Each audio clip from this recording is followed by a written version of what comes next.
Hello, welcome back to joyful journeys with Deepu. So ఈరోజు మనం DIY చేయబోతున్నాము. సో ఈ ఐక్యా సైడ్ టేబుల్కి వినైల్ షీట్ స్టిక్ చేసి ఒక న్యూ లుక్ తేబోతున్నాము. సో ఫస్ట్ డ్రావర్స్కున్న హ్యాండిల్స్ స్క్రూస్ ఓపెన్ చేసి రిమూవ్ చేసేస్తున్నాను.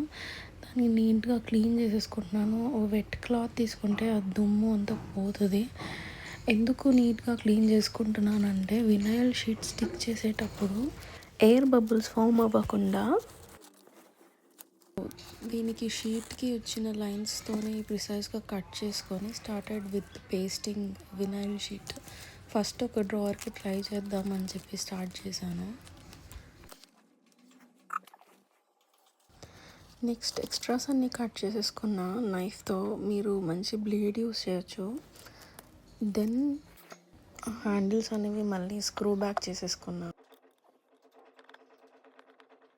సో ఒకటి చేశాక మంచి కాన్ఫిడెన్స్ వచ్చింది.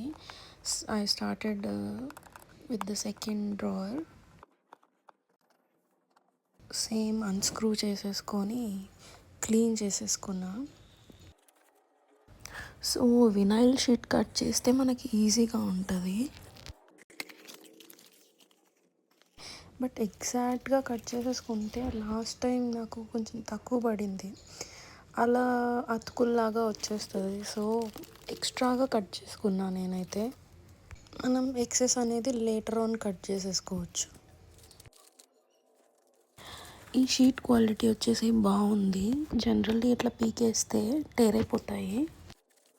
సో ఈ వినైల్ షీట్ వచ్చి క్వాలిటీ వైజ్ బాగుంది. ఇట్లా పీకితే వేరేవి టేర్ అయిపోతాయి, ఇదైతే టేర్ అవ్వట్లేదు.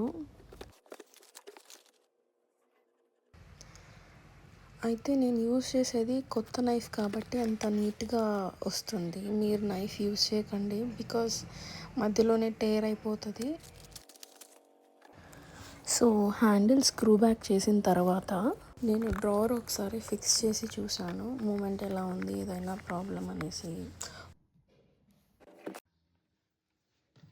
It's looking so beautiful. Thank you for watching. Please like, share and subscribe.